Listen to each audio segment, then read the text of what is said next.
my friend. Today, we're going to be doing a little bit of breakdown on how to write or compose a song chart. Now, what I've done is I've written a whole bunch of songs in the past, and what I really want to do is take some of these songs and move them from the computer or just a chart and put them on the board so you can physically see how this gets done. Now, feeling a little old today. Even my beard's feeling old.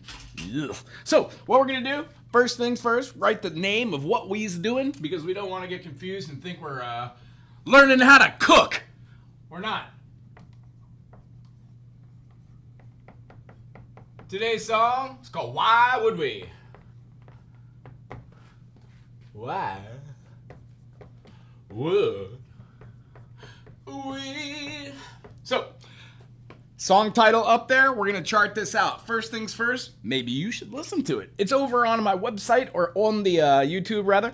Check it out. It's called Why Would We? I hope you could hear the sound. If there's an issue with sound or something, put it in the comment section. Remember, we're going to be analyzing this and see what chords work, what rhythms work, and then maybe writing a little melody line. All with the purpose of learning how to songwrite. So if you have questions about what you're working on, please put them in the comment section and we'll get to those.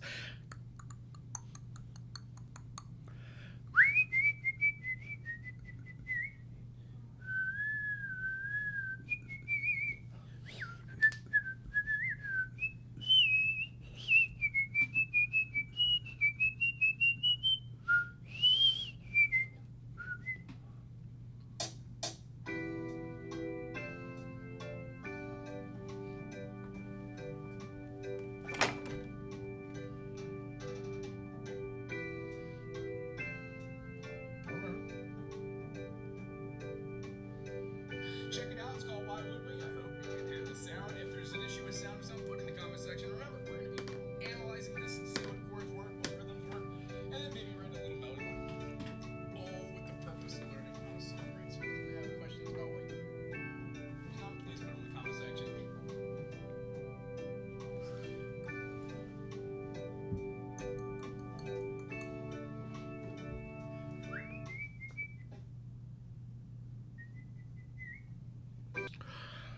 I don't know how I feel about that last chord. I think that's just the program I wrote it on. Again, the name of that program is called iReal Pro. Real cool. You can put in chords. It helps you establish ideas for fast-paced songwriting. There are other programs. This is just the one I use. So the first things first, what we're going to do is see the first section. It's going to be the intro. It's also going to be the outro. However, I'm just going to mark it as the intro because the rest of this coding, the DC alcoda, or DC alcoda to the fine, is going to be about right here in the first verse. So the time signature of this has an intro of 3/8. So we have these little pulses. Now, it is good to recognize what the BPM is, what the beats per minute are. You could also put that up here maybe. This one felt like 60 or 80. I looked on here, it was 70, so pretty cool. It's gonna be 70 beats per minute. You can put BPM, and this pretty much will give any musician the idea of, oh, cool, intro, beats per minute, time signature, meaning there are 3 beats per measure, and you're counting 8 notes, 1 and 2 and 3 and 4 and. So if you've got 1 and 2 and 3 and 4 and, you'd have this like kind of da da da da da da da da. You have this little triplet feel. It's really cool. So, in the beginning here, we're going to be repeating this section. So, I'm going to put these little markers. You don't have to put these side brackets, but you definitely want to put these 2 dots. Why? These 2 dots signify a repeat. Now, generally, I put them in the end when we explain it, but I'm going to explain it through the eyes of the full measure. There is a double bar here representing the first measure, which means we're going to be writing out our whole line. The first chord is going to be an E minor. So the first thing that I'd like to talk about is sometimes we chart these with chords like E minor, F major, and it would look like this, E minor. The next is going to be an F. I believe it's an F major. And then the next measure of this, dun, dun, dun, dun, dun, dun, there's a tempo shift. It moves to 4/4. So we put a double bar there so you know that's the end of that time. Anytime you see a double bar, anytime you see a double bar, you're essentially meaning you are, if we go to G major, we would be playing the relative minor. We'd be playing a dominant 7 rather than a, I'm the minor seventh rather than the major seventh as a chord. And then moving through the G, it would be the 1 in the tonic. However, if we take a little gander through the rest of the song, there's a bunch of C, G's, and D's. So inevitably, if you just write out your circle fifths, and I would advise writing your circle fifth C flat. Nice, get that out of your way so you can see eventually. If we look here, in this song, we have an E minor, we have a G major, we have a D major, we have an F major. We're going to have a C major starting off this one chord. So I would say let's stick with the key of C major and use them as their relatives, and we'll show you what it looks like when you alter that. Here's where the interesting part comes in. You can either write songs like this that have a specific key, or if you write songs that don't necessarily need to be in the key of blank, you could just write them as chord charts, which have Roman numerals or play settings 1, 2, 3, 4, 5, 6, and 7. Now, aforementioned 1, 2, 3, 4, 5, 6, and 7. This is a Ionian mode or a major scale. This is what most people know as the diatonic scale. Do, re, mi, fa, sol, la, ti, do. Exhibiting when you play a C and E together, that's a major third. A D and an F, that's a minor third. E and a G, minor third. I'm sorry. So when we do these, we can definitely hear the difference between what a major third is, right? And then what a minor third is. Each one of these do this. Even the B is a minor third, because when you go to B, C, D, play B together, that harmony, tertiarily speaking, forms a minor third. The reason why this one's called the diminished is because you're stacking 2 minor thirds opposed to a major third and a minor third in weird orders. So when looking at this, that's how I determine what key we're in. I know that's kind of a long wind. Here, I want to learn too. If you have any questions about what we just went through here, it was the circle fifths. Are you familiar with the circle fifths? Thumbs up or thumbs down? If not, I'll re-explain that a little bit later in this video so it makes a little bit more sense. What we're talking about right now is when you're writing chord charts, you got a little tune in your head, or you're sitting at the piano, or you got your ukulele or guitar or something. You could strum a chord and write that chord down, but sometimes when you write a pattern or a cadence, the chords that you play might be a little hard. Like bar chords are hard in the beginning, unless you're really great with it or you use a capo.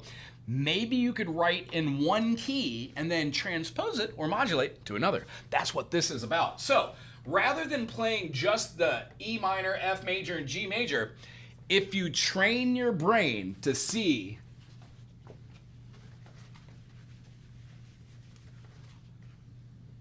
music doesn't have to be complicated. There are 7 notes in this diatonic scale.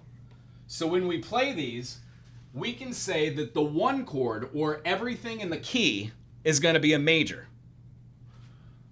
When we do our lowercase I, we're talking about a minor. In something called sonority, which defines what that dyad was, those 2 notes that make the harmony are called dyads. When we put 2 dyads together, like the aforementioned major third and then a minor third, we get a major chord. So when we go to a minor chord, you'll notice that the intervals you play when you're doing a triad or a chord is devised amongst these tertiary steps. This is a great way to learn chords. So you could say, cool, in the key of F sharp, there are 6 sharps: F sharp, C sharp, A sharp, B, C sharp, D sharp, E sharp. And then when you do that, you could look at it going, okay, F, A, C is an F major. Therefore, F sharp, A sharp, C sharp must be an F sharp major. When you do this every day for 5 minutes, E is now going to be the minor third. So we write it as such. The F, you betcha, it's going to be the 4 chord. And if you're not familiar with Roman numerals, I is 1, V is going to be 5, and then for the purpose of this, X will be 10. We'll talk about that later charts. When we play this 4 chord, we could say, oh, well that must make G, 1, 2, 3, 4, the 5 chord. Awesome. If this is your first time seeing this, welcome. This is Roman numerals. You use this for Roman numeral analysis. Long story short is when you take a very small piece of music and you look at some of the notes that are on that clef, let's say the treble clef, and we're in the key of C, no sharps, no flats. If we were here in E, we would absolutely probably have an E we'd have a G, and we'd have a B. Well, sometimes chords aren't played stacked, which are triads, as we did. Sometimes those notes are spread in step. So when we play notes, sometimes their note values need to be measured and tempered, 1 and 2. Well, we can play multiple notes if we're in 3/8. So this gets down to taking chords, and then after you got a little ditty with just chords, try and put some sort of notation behind it and make melody and songs and put lyrics if you want. Okay. Now we're going to have our A section. Our A section is going to be going to the C. So we're going to be playing the 1 chord. Wunderbar. Next, we have a G, which is our 5. The next chord is going to be a D. Now, we have a D major, which means there is no D major in the key of C. Therefore, this song does not stay in the diatonic 7 triads, meaning C major, D minor, E minor, F major, G major, A minor, B diminished, and C. What has happened is we have taken this 2 chord and not having it as a minor, but we are playing it as a major. So this is a great way to look at it. When we go through the next phrasing, we're going to have 2 notes share the measure. And the way that I've separated is by putting a 3, and then we're putting a here. Oh, that's very pleasing now, isn't it? So when going through chords, I generally just don't play the 7th and stuff like that. I leave those for later because you might add extension notes onto there, like a 9 or an 11 or a 13 or a sharp 11. Who knows? So here we go. This is the last measure. We're going to close this off, but it is not the last measure of this whole phrasing. So we're going to follow the cadence right below it, put this, because we are doing almost the same thing through the whole thing, except we end on the major 2 chord here. This is going to keep going to complete equal numbers, so it's a perfect kind of ending here. It goes through. What we're going to have is a rested beat here for the 3rd beat. In here, 1, 2, 3, 4, 1, 2, 3, 4, 1, 2, 3, 4. This last one is also going to be no chords. It wants to build tension before it goes into the B part. So, here's where the double bar goes. Cool, we're done with that section now. The next section, if we remember, is called the B section. The B section is used for most music is called the refrain or the chorus. In secular music, we just call it the chorus. Everybody sings along. In non-secular music, you would call this the refrain. It's generally the passus unto which the congregation would all sing together. Or no matter what you're doing, what association having with it, the music history of it, different pieces are written for different parts. Therefore, a lot of these different chord charts only came about in what we would consider the new age of music. Mostly back in the day, there was just a series of notes that you would see along a hand gesture. Whomever was conducting used a placement with their fingers about going in between them to give what we would call our modern day solfege, do, re, mi, fa, sol, la, ti, do, and utilize that concept with pieces that everyone was familiar with. If you were in the chorus and you were singing in that ensemble, that means that you knew what the music was. But there was more inflection that somebody would give if they were directing to put a little bit of dynamics, I guess, before dynamics were even all explained and written out. Very, very interesting music history. This B section, it kind of completes the same kind of concept that we had there. And what I want to do is show you how to repeat a measure. Now, in the chart that I showed, it just wrote it all out because I had space, but I don't feel like writing it out. So I'm going to put the 1 chord here. I'm going to put the 5 chord, you betcha. I'm going to do that major 2 chord again. And then we're going to be doing this kind of like, we're going to carry that D through and then play a D7. Oh, my bad. You see how this kind of forces you to remember what you're doing? Every once in a while, I'll make a little adaptation to know I'm playing a different chord, but I find that using different colors on this board is relatively silly. So what I want to do is I want to repeat this because it does it twice. So I'm going to put my repeat at the front of this line. There's no need to carry the 4/4 through because it's given. That's what the time signature was unless it's changed. The only time it changes is at the end of the song we go back to it. All right, and after it does that, we're here, and we pretty much got our key, don't we? We're gonna have the B continued. If you ever need to, put B continued. Nice. When we go over here, the next measure we're doing isn't going to be the same as the rest. Yeah, we're gonna be playing in A minor. Well, in the key of C, that is the minor sixth. C, D, E, F, G, A. So when we play our next measure, still in 4/4. Now, here's where an interesting thing is. I might write the key, the time signature right here. If it's on another page, if you're printing out something that already does it for you, you can lay them side by side so you don't get really lost. But if you're handwriting this and give it to somebody, I would say that put your time signature there again, or at least make a little note that you're not in 3/8. 4/4, just to remind the player right away that you're still not playing the intro or the outro. You're doing, when you flip the page, it goes to a continuation of the B. Notice how there's not a double bar down here. There's only a single bar, which means it's still going. When we go over to this next section, we see that this sixth chord is not playing a full measure by itself. It has a E minor. So A minor goes to E minor, meaning in 4/4, 1, 2, 3, 4. Very cool. Here we go. We're going to play the 2 chord again. And then this one, does it have a shared? No, it doesn't. But, oh, you know what? I wrote that wrong. We have a B minor. In the key of C, there is no B minor. So what we're going to do is we're going to take that to that notation. C, D, E, F, G, A, B. This being the B would be the 7th. But since we're playing it as a minor, we want to be able to do this. This means that it is not a diminished. It means that it is a minor. It feels weird, if you know a little bit about music, to write your B minor as this, because in the key of C, there is no B minor. However, in a chord chart, this is what you're looking for. These are the things that you point out right before you start playing the song and the things that you will probably work on. Each musician is different. After we do this, we're going to do an analyzation and see if it could have been in another key. Maybe G.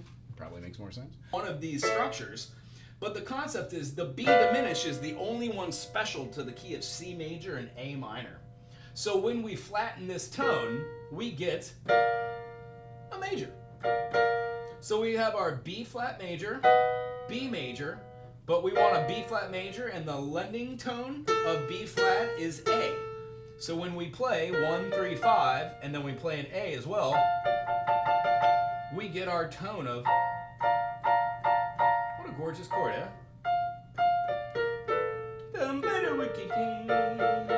So, that's a weird chord to play. Don't know why I put it in there, but we will soon find out.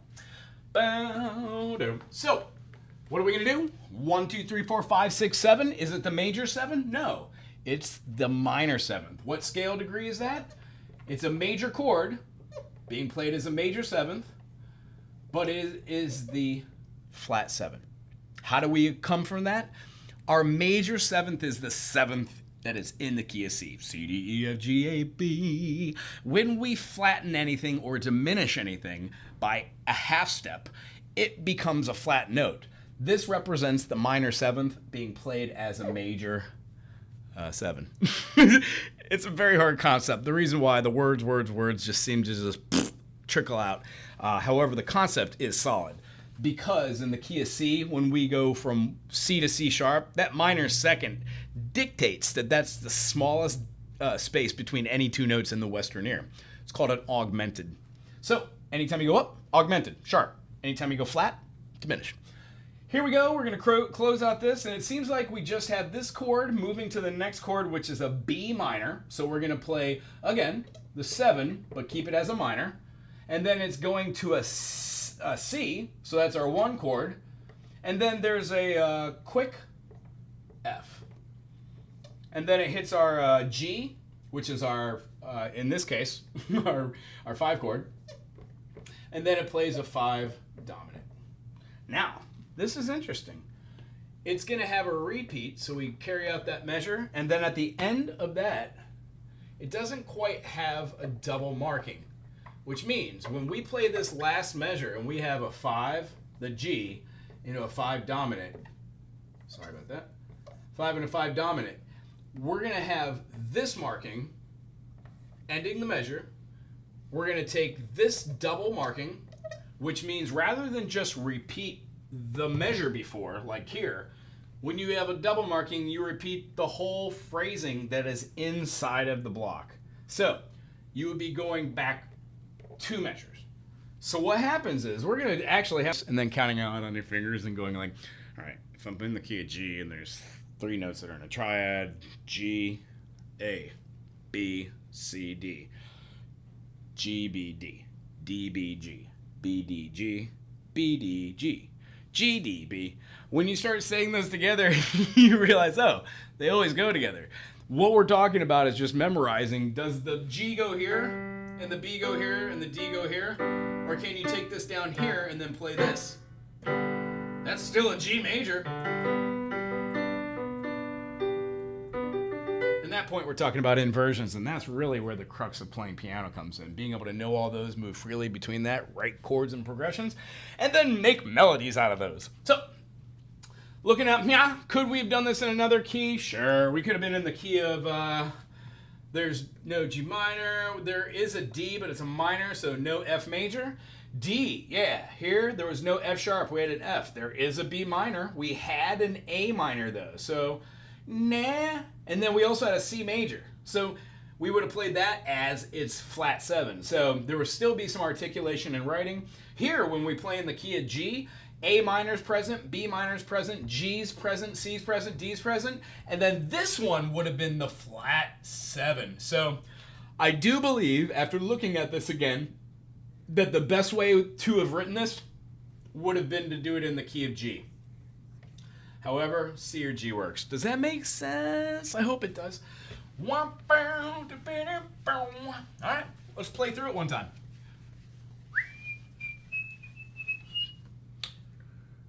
Has a cute little intro, I believe.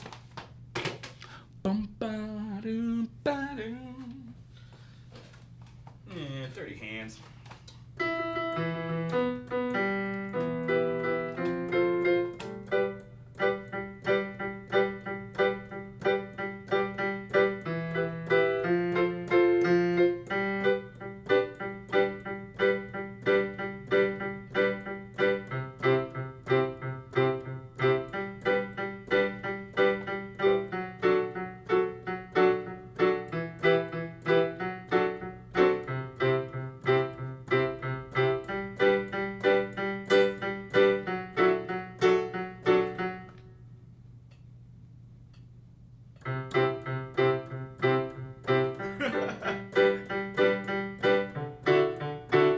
How to write down a song.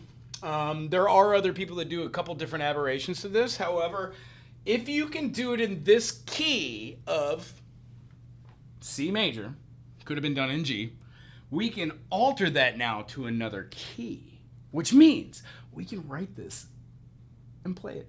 The first chord in this song is called Discorporate. And then to a G major, or a D major, G major. So now we're going to be doing it in the key of G, so our 3 chord, G, A, B, C, D, E. Remember, F sharp. However, in this tune, we're going to be playing our F sharp, our major, our dominant, or our minor, minor third here, you know? We're going to be moving this to an F major. Still has something called a resolution of a back door. G major, A minor, B minor, C major, D major, E minor, F major, to a G. See how it still resolves? It just doesn't have the gravitas as like a...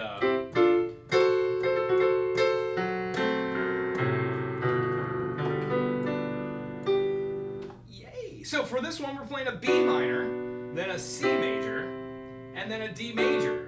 Ooh, that feels much better for the fingers, even though C is a little easier to play in. This one feels really good.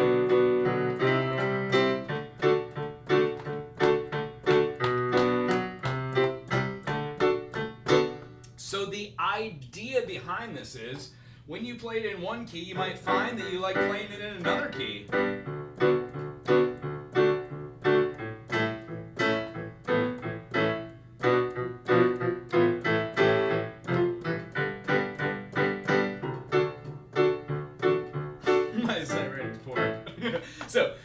concept behind this is to find out if you like it in the timbre, and then that really leads into the next thing, the intonation of the notes you're playing. So if this one was in the key of C and I was writing it through the eyes of...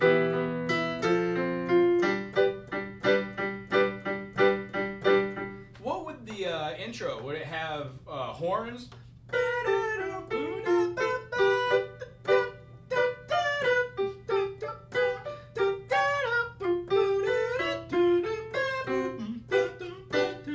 Do you hear meshes of like... Just depends on what you want to compose with, what instruments you have in your head or at your fingertips or availability, which leads into another question. Are you going to be taking these charts and putting them in something like Finale and writing out individual melody lines? A great way to go through that concept is to have notes already planned. So if you could plug your device into, great, or you could punch it out by hand, or as I said, you could always hand notate this. The more you do this, the better at it you get, I swear. So with this groove having the...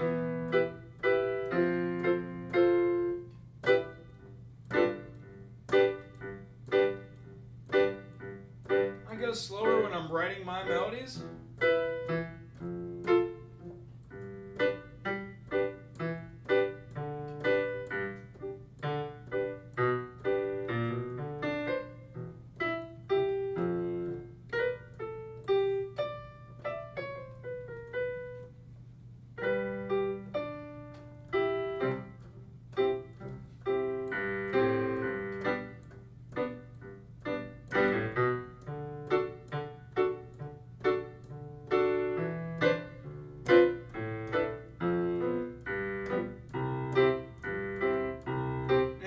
Too country-ish there.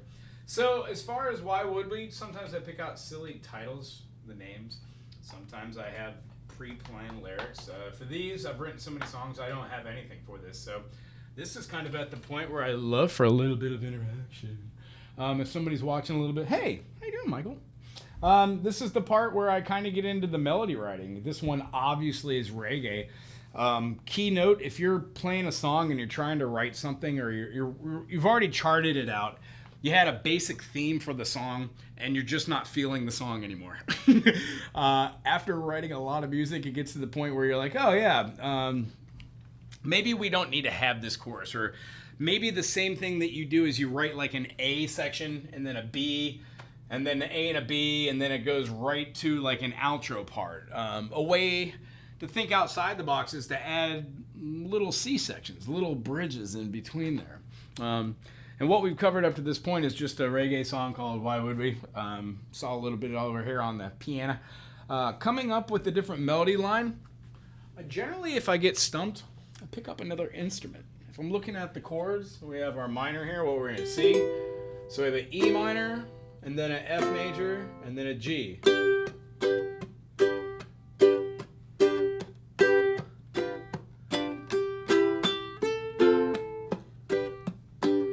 So I went to that G7 right there. It feels as if that should be there. So I would play that through a couple times and see if I really wanted to rearrange it. For these songs in particular, they're part of a group of 60 songs that I just sat down to see if I could write 60 songs in, I think it was 2 days. And then the idea is I'd like to pick 10 of them and put them in like a little ukulele book. Pick out some fancy fun artwork some of my students draw, and then put it on there, and then see if I can make a little ukulele book that's a little bit different than what's already out there and available. Food for thought, dream big. So going through here, the only thing that I thought was weird here was this B flat major 7. It's actually quite gorgeous right there. Then I went to a B minor, and that's not a normal change. So B flat major 7 to a B minor,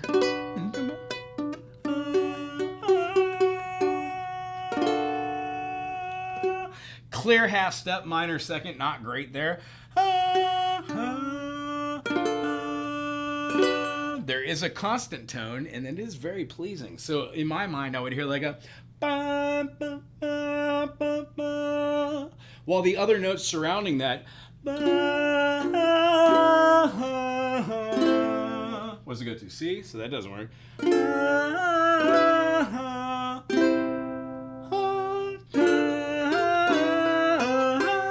maybe that middle note's wrong.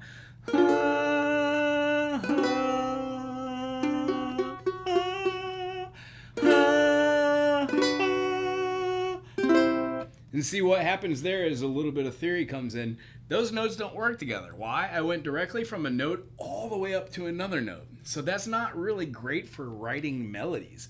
That's called a leap or a bound. What happens is you would want to move up in step. So I'm playing a B flat major 7. So maybe that would be in step. We'd have our B flat major 7 note, the A. It's our dominant in the key of B. Then we would go to our B for the B minor, and then the C. But that's too many notes in a row. You either want to lead up by step or go down by step. So maybe like a, what would that be? A up top would be, am I in tune?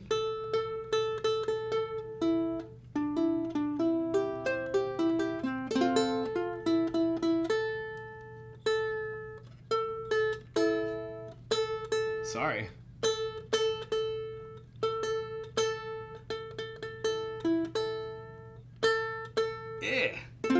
Yeah, I guess it's just not great.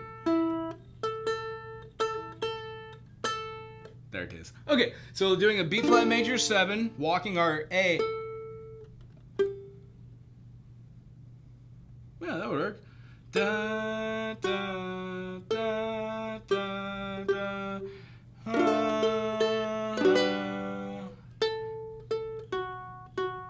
Still abrupt. That's down a minor third. That just doesn't feel good. So maybe down a major third.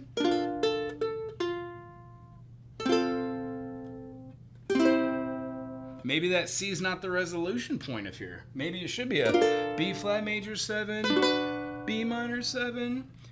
The relative minor of C major is A minor. Let's try that.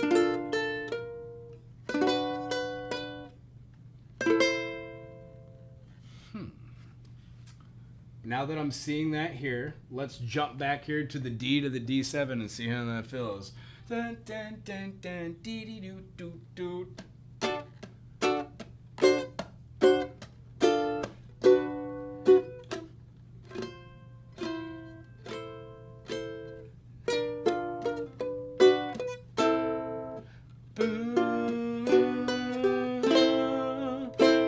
A minor 7 maybe?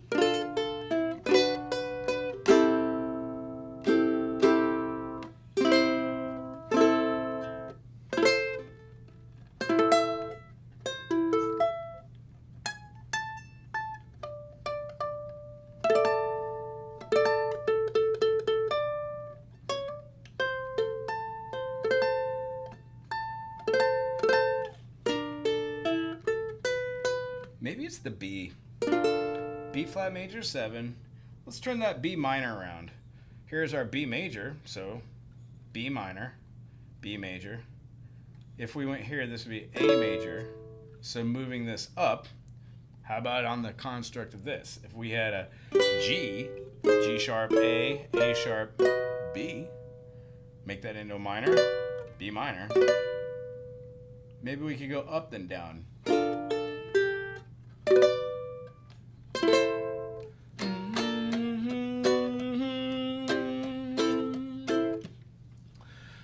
That's where I'm going to leave it in my mind. If I play it slow enough, I can hear D, D dominant 7, B flat major 7, B minor, and then A minor 7. The bass and most of the band plus percussion in my brain would go dun, dun, dun, dun, dun, dun, and do the feeling of ascending, while the melody line should do something like, what is it? Descending. Dun, dun, dun.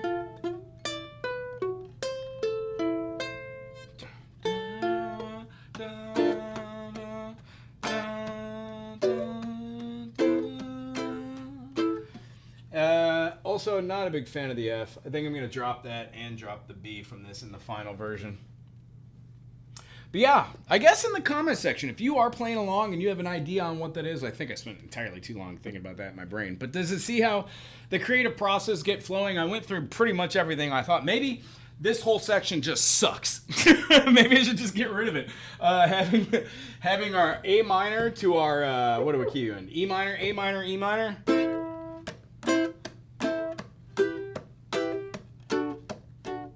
Oh, that's a 7. What is that? B minor again to him.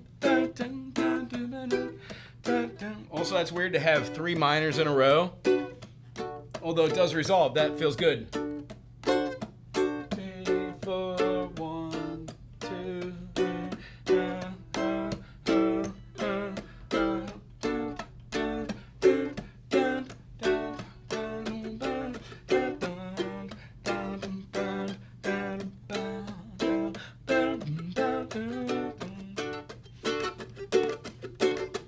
Back to the top.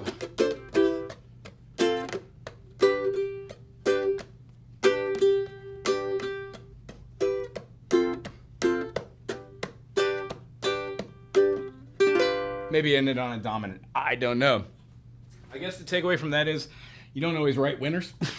Sometimes if you get frustrated with something, maybe switch to a different instrument, get another set of ears on it. That's another really great way to do it. Other than that, there's a good fine line where you should just put something away. So those of you who do write out there and you're trying to chart out something that's not completed yet, it might drive you crazy. But the beauty about this is once you put it in this type of phrasing, these are your charts. One, you have the ability to modulate and move to different keys. It is really something when you're playing a guitar and you could just throw a capo on somewhere and you could change whatever you're doing to something else and use the same chords. Awesome. Same thing with piano. One of the things that eludes people in the beginning about playing the piano, it's just, it takes you on a journey because you want to learn all the different notes and how things work together. And the explanation of what I was talking about earlier about dyads, the 2 notes that make up a harmony inside of a triad. In this case, here, the 6th chord in the key of C. C, D, E, F, G, A, B, C. Whenever we play that 6th chord, we are absolutely talking about the notes that are the 1, 3, and 5, predominantly for that note. So if we were writing C, D, E, F, G, A, B, and we just kept going. C, D, E, F, G. This is kind of like our fretboard, or it's kind of like a piano. But the concept is when we go to the 6 and we go up and we skip the 2 notes that are in between, we get A, C, E. Here's the crux. When you're writing, if you're writing songs that don't stay within the diatonic 7 in the beginning, it might seem a little odd or awkward. And the reason being that we never really tie together is all these notes quite literally are just wavelengths. The representation of what they sound like together is where one note that sounds pleasing with another note that sounds pleasing, like a G, C, and a D, is called a consonant. Because the notes that you play have a certain variation unto which where they meet at peaks and troughs along that wavelength. That's where the air vibrates. And the idea of playing a note or a song that has chords in it, that has these consonants, is the reason why doing something like I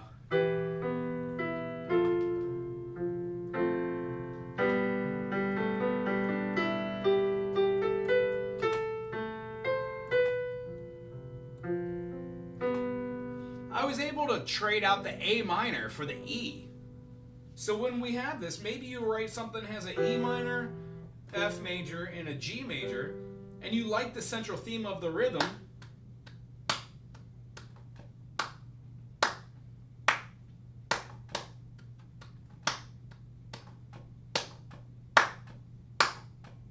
Both of those influencing the 1, 2, 3, 2, 2, 3, rest. And 1, 2, 3, 2, 2, 3, rest. And this gives us our reggae bubble. And if you're watching this and you play a little piano, check this out. The chords are E, F, and G, but let's just concentrate on the G. Back in the day, you know, Scott Joplin of doing multiple bass lines moving. The idea, that's a little busy for reggae. So what reggae did was they took that boom, boom, boom, boom, boom, boom, boom, boom. Notice how these are all quarters. Doom, doom, doom, doom, doom, doom, doom, doom. And then just added the 2 and the 4. Now slow that down. That gives you what we call the bubble. It is essential to all reggae music, no matter what it is. Right? What is that, Makasupi? Hey, Makasupi policeman. Anyway, don't want to be on a side tangent. The idea of E, F, G, maybe the next time because A minor was relative. If you played an A minor 7, all you'd be doing is building tertiarily. See how far we could go up here with our 9s, 11s, 13s?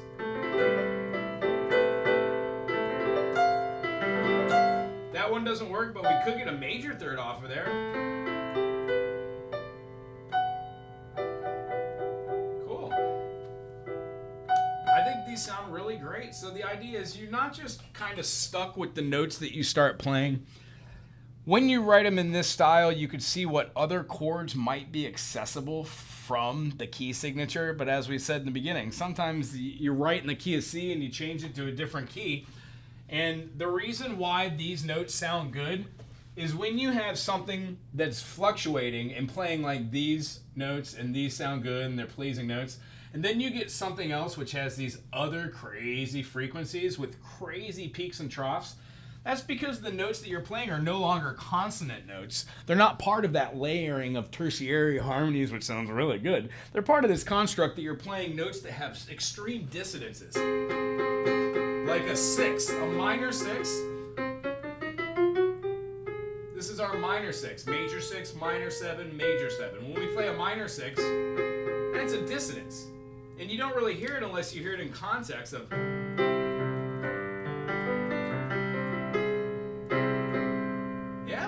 Hear that? It makes it into something we call an augmented chord. And it does not sound pleasing. No matter where you do it, it's always going to have an effect. But as music is, it's all perception. And if you don't think that's true, check out jazz. Thelonious Monk. If you like xylophone and woodblocks, check out Gary Burton. If you enjoy... bass-driven, like acid jazz, check out Jaco Pastorius. If you're dig on like progressive rock and roll fusion, but not lazy like the Dead, check out Fish. If you are into singer-songwriter, check out what is that group? I buried a bone, but mama, you don't know it. I don't remember. Anyway, if I remember it, I'll put it in the comment section. Are there any undying questions that have to be answered about how to write Roman numerals? Use them instead of writing D, E, F, G, A, B, C, stuff like that. And then how to have this presented so it's clear to give to somebody. And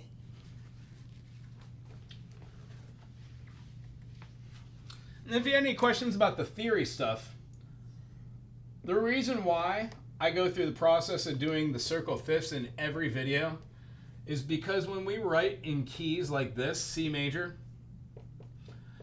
and the B flat that we used is outside the family of keys. And what do I mean by that? We aforementioned that we have n harmonic equivalences, D flat, C sharp, G flat, F sharp, they're all the same, B, C flat. When we were writing in the key of C, the reason why all these chords kind of sound good together is because all of these are part of the family.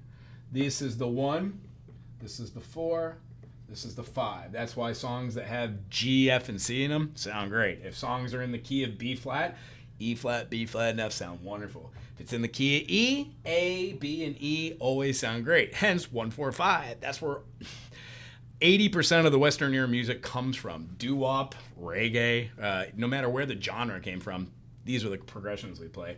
And then lastly, the notes that we put over here are, let's see, We have our, in the key of C, we've got our minor 2, we've got our minor 6, this is our minor 3rd, and then lastly we have our diminished. That specifies what all these chords are. So you can have fun at home. It was really nice seeing everybody. Hey, I do this here on Mondays. On Mondays, I take one of my songs, try to chart it, in hopes that somebody out there is also trying to do the same and wants to put this inside their repertoire, learning a couple terms. And then if none of this made sense, tune in here on Tuesday, unto which I do the same thing, although it's really like music theory based. The last couple of them have talked about what a harmonic minor is versus a natural minor. How to figure out how to use a circle fifths was a predominant thing in the beginning of these videos, but now the videos are moving into different subjects because what? I've run out of stuff to talk about, and I'm going to go back after I've already done these many times, put all these videos together, and make one collective video that has more information than me jibber-jabbing. So, the concept is, next time we get together, I'm going to be talking about, on Tuesday, how to play the ukulele. Like, what's up with the ukulele? What's on it?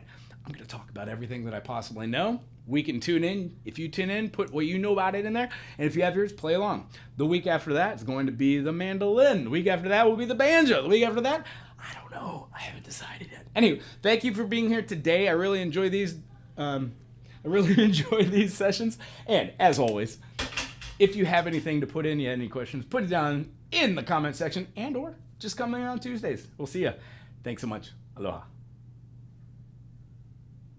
Bye, Michael. Bye, Muska, if you're still here.